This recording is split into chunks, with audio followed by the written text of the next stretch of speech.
You're part of the law enforcement family. This is your show. Here we talk about all things Leo family life, the good, the bad, the funny, and the sad, and everything in between.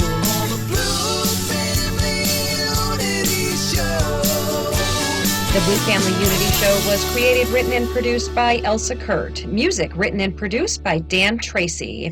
Well, hello there, and welcome to Blue Family News. That is going to be the segment title of this new addition to the Blue Family Unity Show. It is the Blue Family News. So what I do is I pull off about five, I think we're going to go with five top stories that are going on in the first responder world, patriot world, our world, basically.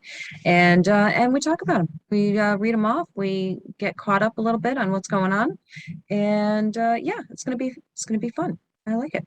And most of my stuff here is going to be coming from lawenforcementtoday.com. If you haven't checked out lawenforcementtoday.com, you really should.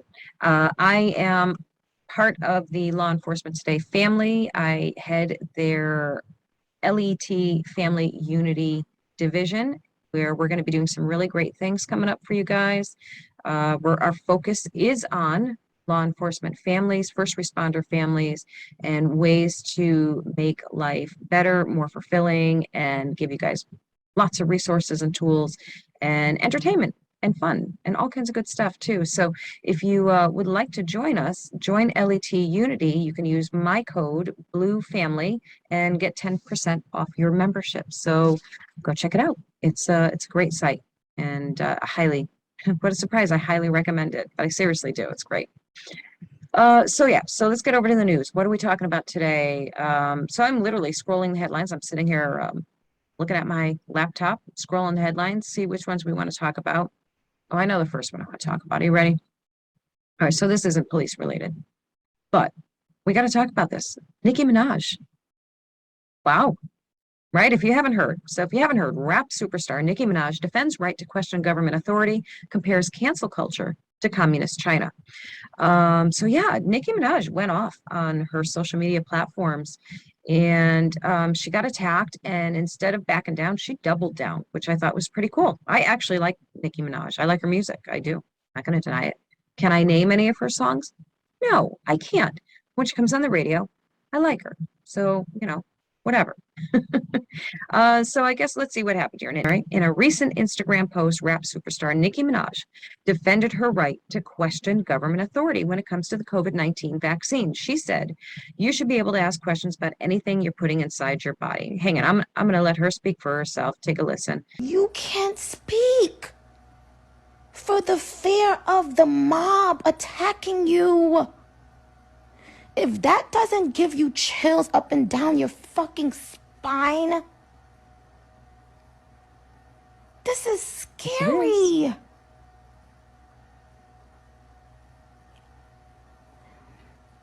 You should be able to ask questions about anything you're putting inside your body. We ask a bunch of questions about the most simple thing. Oh, bitch, how that glue work? Do that glue really keep the wig down for how many hours? Oh, okay. Well, we get the idea.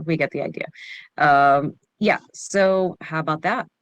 And that's all she said. She didn't say I am anti-vaccine. She didn't say anti-mask. She didn't say any of those things.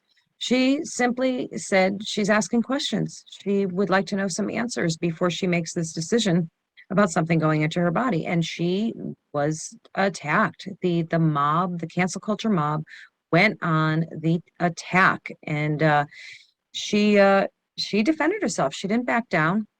She retweeted a Tucker Carlson post about it, and that really sent them over the edge. But yeah, I think it's pretty cool. And you know why I think it's pretty cool? I happen to know that she has a huge young fan base. Listen to her every word and believe that she is, just like the queen of everything, I guess. And they seriously do. I've seen this happen. They even have a little nickname for themselves. I forget what it is, but I did hear it one time because they all came into a live. Not they all, but a bunch of rabid Nicki Minaj fans came into one of my live videos on TikTok a while back, and it was kind of bizarre because my topic had nothing to do with music or anything like that. I think it's just a little thing that they do. They like to bombard us old people, our lives with their stuff. And yeah, they were all about Nicki Minaj. That was all they wanted to talk about. I had really had nothing much to say about her at the time. Now I do. Now I have a bunch to say. I would love to talk to these kids again and see what their opinions are now because it's very interesting. She's got the power to influence people. And anybody who dismisses that, when you hear I know a lot of times, and myself included, when we hear things that celebrities say, they're spouting their opinions on stuff, we all kind of roll our eyes and say, okay, whatever. Nobody actually cares what you have to say on these matters. But this is, the fact is that they do influence people. They do affect opinions of young people in particular. So this is significant. I think it's very interesting. I don't know if she necessarily was red pilled, as they say, but she definitely got an eye opener of which side is trying to silence people. So yeah, that's a really interesting article, I think. So go check that out over on Law Enforcement Today. The headline of that one again is Rap Superstar Nicki Minaj defends right to question government authority, compares cancel culture to communist China, where she actually was. She did go to China on tour, I'm assuming, and they were given pretty strict instructions of what they could do and couldn't do. And she had commented on how different that was from the United States. And now, and of course, this is why she's making that comparison, because now she's seeing that, well, they're trying to do this, they're trying to do the same thing here that they are able to do there.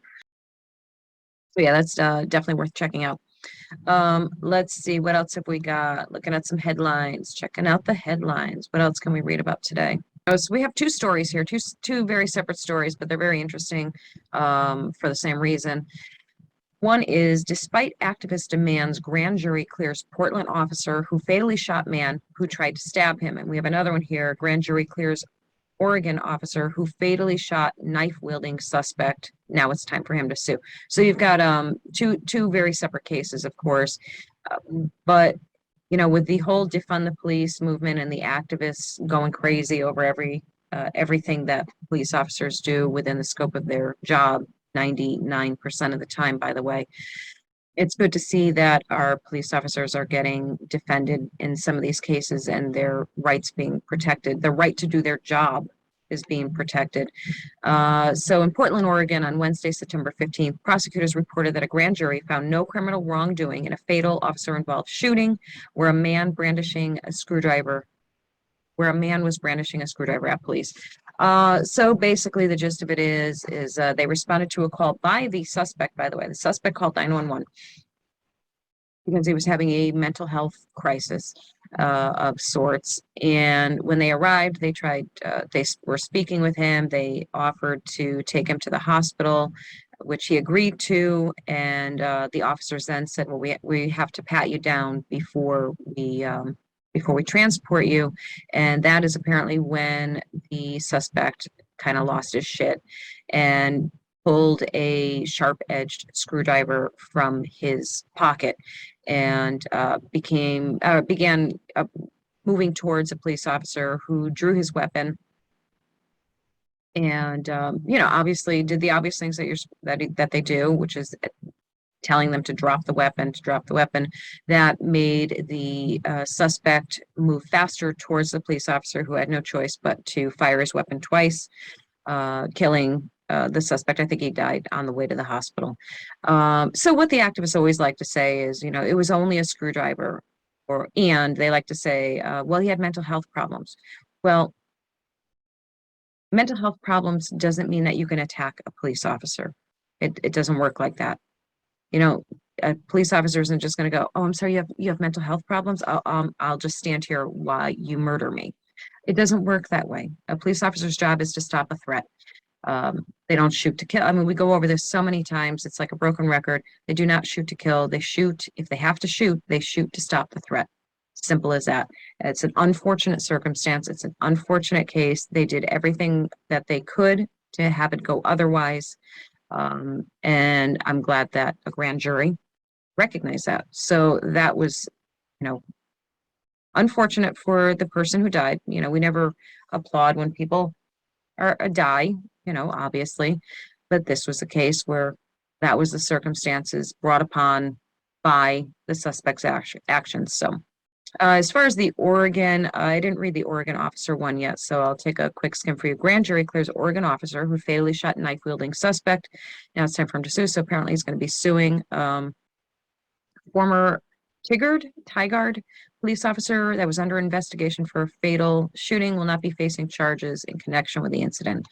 A grand jury declined to indict the former officer. See if we can find out. I don't know why he's a former officer. I don't know if he retired. I don't know if he quit. Let's see if we can get that information. Yeah, again, they tried to talk the suspect out of what they were about to do or what they were doing. He was in his vehicle. It was trying to talk him out of it. They decided to forcefully remove him. Struggle ensued, and Officer Maldonado opened fire during the struggle because he refused to drop the knife. He was armed at the time. Now, you've seen all of these videos. You see them all the time on cops, on movies, on shows, on what is it, Live PD, I think. I've never watched it, but that's a thing. You hear it all the time. The officers repeatedly telling the suspect to drop their weapon, drop your knife, drop the gun, drop the whatever it is that you have, giving them every opportunity. They try so hard to get them to comply non-forcibly. And it hits a point where that split-second decision has to be made to choose life, their own life, or the life of people around them, the safety of others around them, because that is part of their duty. So, and again, apparently he was in an acute psychotic state. You can't reason with somebody that's in an acute psychotic state. You cannot reason with somebody who is on drugs. The other guy was the other incident in Portland there, he was on methamphetamine, I believe, that I read there. So this isn't something, you know, you can send a social worker in to talk to them about their feelings. These are critical incidents where time is of the essence, and there just simply isn't time to do anything but than to make quick decisions. And you know, it certainly sounds like in this case that he made the right one. Check it out for yourself and see if you agree. Grand jury clears Oregon officer who fatally shot knife wielding suspect. Now it's time for him to sue. So that'll be interesting. That's actually going to be an interesting one to follow up on. So again, as each of the stories I'm sharing with you today, they are from lawenforcementtoday.com. Very interesting. So Facebook was added again. Facebook loves to block, censor, ban, remove a lot of pro-police stuff. Now we know this. I know this personally. It's happened to me. This one is interesting. Facebook flags police nonprofits post about suicide awareness as spam and blocks it from the page. So that just happened to an organization, a nonprofit organization called Blue Hearts for Heroes. And they blocked a suicide awareness post. Now I'm going to read the post to you that got flagged as spam. It says, Blue Hearts for Heroes wants to recognize Suicide Awareness Month and make sure all of our heroes know that they have someone to turn to. Suicide doesn't end the chances of life getting worse. It eliminates the possibility of it ever getting better. If you need help, please reach out and we will get you the help you deserve. I mean, it's a great post. But Facebook didn't like it, so they flagged it as spam. No explanation, no justification or anything. So yeah, and it's not the first time that Facebook has done that to them. They've flagged posts, similar style posts of theirs.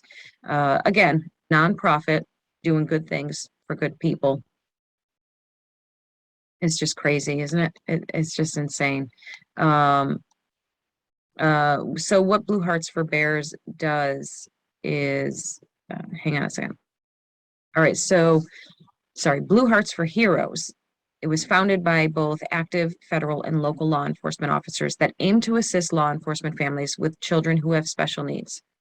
Yeah, so that sounds like something that should be flagged, an organization that should be flagged, right? An organization, a nonprofit organization that helps law enforcement families with children with special needs. And of course, Facebook never explains themselves. They make no apologies.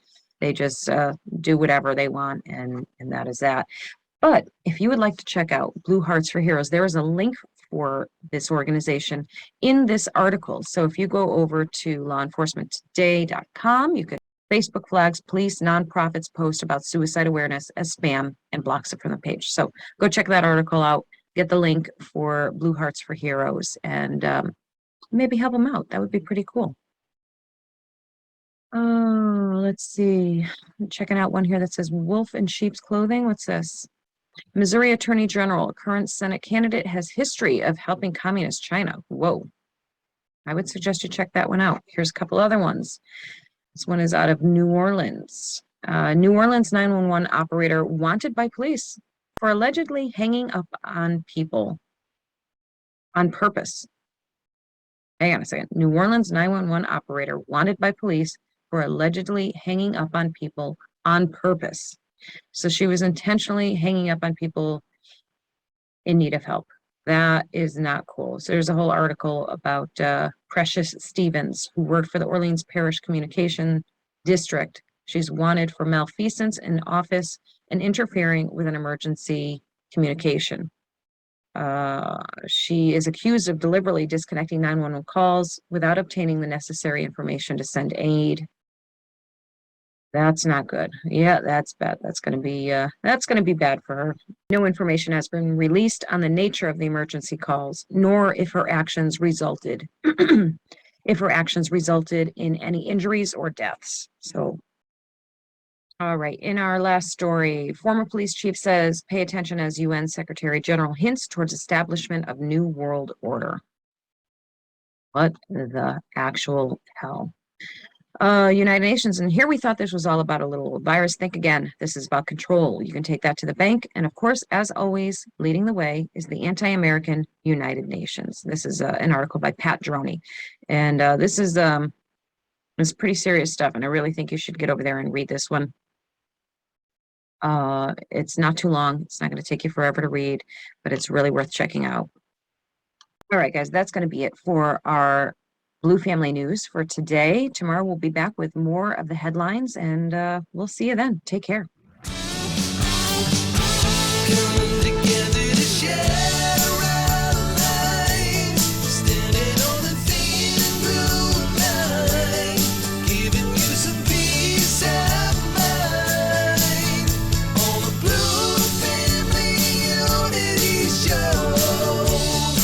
If you're part of the law enforcement family, this is your show. Here we talk about all things Leo family life, the good, the bad, the funny and the sad, and everything in between.